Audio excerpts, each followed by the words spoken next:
Saludamos esta tarde a Saúl Arellano, investigador del PUET UNAM. Buenas tardes, Saúl, ¿cómo estás? Muy buenas tardes, Adán. Con el gusto de saludarte. Gracias por la invitación. Al contrario, gracias por estar aquí con nosotros y platicar de este lamentable fenómeno que es la extorsión, un fenómeno que ha crecido en los últimos años y que es prácticamente, deja en la indefensión principalmente a comerciantes, a empresarios, porque alguien suplanta pues prácticamente la labor o las atribuciones del Estado. Sin duda, Adán, el problema al que nos estamos enfrentando con el tema de la extorsión es que hay una especie de, bien lo dices tú, de suplantación del Estado. Hay una doble o hasta triple tributación que paga la ciudadanía y que enfrenta a lo que muchos consideramos ya una especie de señores feudales, ¿no? Es decir, personas o grupos criminales que se apropian de un territorio y que independientemente de las estructuras institucionales formales, establecen mecanismos, bien se dice, de extorsión o mecanismos de protección frente a grupos que extorsionan y frente a estos te dicen, bueno, yo te puedo dar protección para que no te cobren y págame cierta cantidad al mes. Entonces estamos ante un fenómeno terriblemente grave que tiene una característica particular, Adán. Es el delito que menos se denuncia. De acuerdo con los datos de la Encuesta Nacional de Victimización y Percepción del Delito, a lo largo de los años que se ha medido esto, que es prácticamente el 2008 para acá, la extorsión es el delito de los que mide el INEGI que tiene mayor proporción de cifra negra. El último dato, que es el del 2021, reportó que solo se denuncian 3 de cada 100 delitos. Es decir, la población tiene un enorme temor de denunciar porque sabe o intuye que en el momento en que vaya al Ministerio Público, pues va a estar ahí un representante o alguien que le informa a los grupos criminales y por eso no quiere denunciar a la gente, tiene miedo de hacerlo, en tanto que los criminales actúan con tal nivel de impunidad que evidentemente hacen creerle a la gente, sea esto o no cierto, que ellos controlan también a las autoridades de la policía, tanto de prevención como de investigación del delito. Entonces estamos ante una crisis tremenda, porque para dimensionar de lo que estamos hablando, los datos que nos da el Secretariado Ejecutivo del Sistema Nacional de Seguridad Pública nos hablan de aproximadamente 23 delitos denunciados de extorsión por día, es decir, prácticamente una denuncia por hora en promedio. Pero si estamos hablando de que solamente se denuncian 3 de cada 100, pues hay que hacer simplemente una operación aritmética para saber de qué magnitud estamos hablando.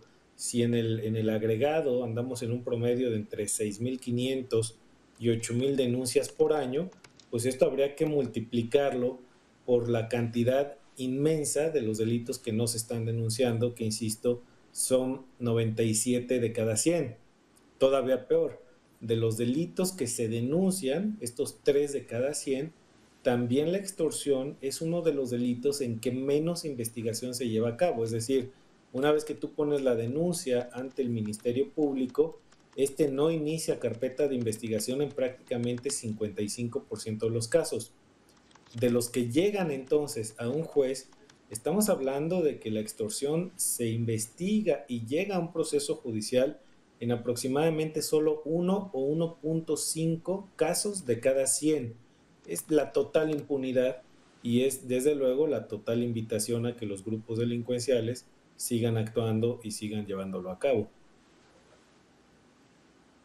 Ahora, hay extorsión de este tipo por el uso de amenazas, de hacer daño, pero también ha crecido una extorsión con motivo del engaño, ¿no? Del secuestro de algún pariente, de una rifa, de un pago, un cargo mal hecho a una tarjeta de débito, de crédito. Esa se puede meter en las mismas cifras de los delitos de extorsión o se tiene que dejar aparte. Mira, de acuerdo con la definición que da el Código Penal, si no me equivoco, es el artículo 390 Uh -huh. del Código Penal Federal, lo que nos dice es que comete el delito de extorsión aquella persona que obligue, ya sea por la fuerza, el engaño a otra, a realizar un evento o a practicar o incluso a dejar de hacer algo a cambio de dinero o bajo la amenaza de sufrir daño. Digamos que en términos generales así está tipificado, de tal forma que lo que tú señalas, Adán, es correcto. Pueden caber todas estas formas de secuestro virtual, todas estas formas de engaño vía las redes sociales, todas estas nuevas formas de rifas que te dicen que vas a participar, te piden 100, 200 pesos. Ahora en Facebook, por ejemplo, tengo yo reportes de gente que te contacta, te empieza a pedir fotografías, por ejemplo, investiga de ti, se vuelven más o menos tus amigas o amigos y entonces empiezan a chantajearte para pues, las fotos que llegas a enviar, no darlas a conocer, las conversaciones, etcétera. Todo eso desde luego que entra en el delito de extorsión y son desde luego las cantidades enormes que yo insisto no se están denunciando. Es más, muchas personas incluso no identifican que están siendo víctimas de este delito cuando les están chantajeando, cuando las someten a la presión de pedirles, insisto, dinero o dejar de hacer cosas para no recibir una represalia de cualquier tipo. Entonces, también de parte de la ciudadanía hay muy mala información para saber que pueden denunciar este tipo de actividades, pero también tenemos la enorme limitación, Adán. Por ejemplo, la policía cibernética es una de las policías que tiene de la mejor tecnología en el país, que tiene la mejor capacitación, pero estamos hablando que también es de la que tiene menos recursos humanos. Es decir, no hay personal suficiente para investigar delitos cibernéticos. En los estados de la República, las fiscalías estatales han desarrollado de manera apenas muy incipiente y muy deficiente en términos de cantidad de gente especializada que pueda rastrear y que pueda identificar delitos cibernéticos, hackeo de cuentas, secuestro de cuentas. Muchas empresas, por ejemplo, ahora viven el secuestro virtual de sus cuentas de redes sociales o sus páginas de internet. Se ha sabido cada vez de más casos en los cuales te roban bases de datos, por ejemplo, se meten a tu computadora y te piden dinero a cambio de liberarte esa información. Desde luego que puede ser una forma de extorsión o puede configurar otros delitos. Lo que estamos viendo es que el desarrollo, el avance tecnológico está haciendo que aparezcan también nuevas formas que van vinculando actividades delictivas y que van configurando diferentes actividades cada vez más complejas que en el momento de judicializar, pues también ahí hay una falla enorme de las fiscalías de no encuadrar bien el delito y por lo tanto los jueces, las juezas, no pueden a veces proceder para judicializar adecuadamente los procesos, dado que no hay una buena investigación y no hay una buena integración de las carpetas de investigación. Entonces, lo que tenemos es una complejidad creciente, una autoridad rebasada en recursos, en capacidades, en desarrollo de tecnología propia para la investigación de estos delitos y seguimos teniendo una enorme dependencia tecnológica para rastrear teléfonos, para rastrear celulares, para rastrear IPs de las computadoras, que insisto, es relativamente sencillo hacerlo si tienes los equipos y el personal adecuado y suficiente, pero no es el caso de nuestro país. Así es. ¿Y qué tanto ha bajado o se ha erradicado que el delito de extorsión se opere incluso desde dentro de centros de readaptación social o de reinserción social?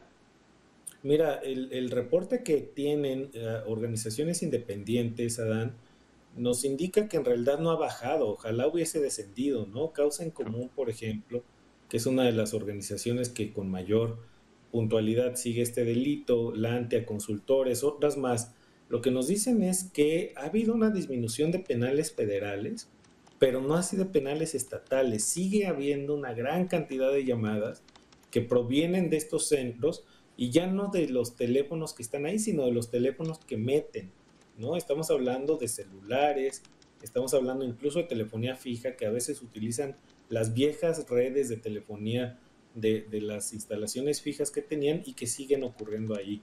Tenemos un reporte, dado también que hay una pues evidente clandestinidad de esta actividad, es muy difícil saber si efectivamente está bajando o no. Lo que sí sabemos es que en términos generales el delito sí se ha incrementado de manera muy importante. Es un delito que tiene una característica bien interesante, Adán. Cambia muy rápidamente el número de denuncias de los estados de la República. Si se revisan los datos del 2015 a la fecha, por ejemplo, lo que se encuentra es que no hay un año en el que, digamos, el estado que mayor número de casos registra repita al siguiente. Entonces tenemos una variabilidad muy grande que nos habla también de cómo los grupos delincuenciales están seleccionando en qué entidades Ujú. intervenir, en qué entidades operar, en función de la capacidad de impunidad que pueden generar en ellas y que van asociándose a otros delitos. Hay una asociación directa, por ejemplo, en el número de extorsiones que se cometen, o mejor dicho, que se denuncian por año en los estados donde tienes mayor presencia de robo de vehículos y mayor presencia también de homicidio doloso. Mucha gente dirá, bueno, ¿y por qué hay esta asociación con el robo de vehículos? Tiene que ver que la presencia de la delincuencia organizada pues requiere de vehículos para operar y evidentemente no van y los compran a una agencia, ¿no?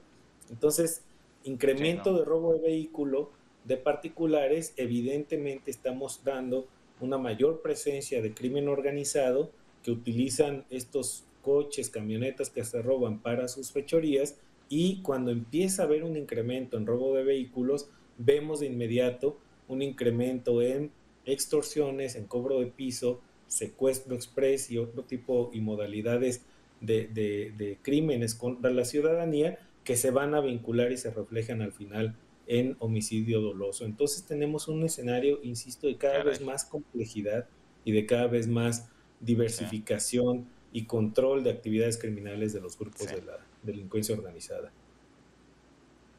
Terrible, terrible esto último. Saúl Arellano, investigador del PUED UNAM. Muchas gracias por estos minutos con Mega Noticias MX, como siempre. Al revés, te agradezco el espacio y la invitación. Muy buena tarde a todos.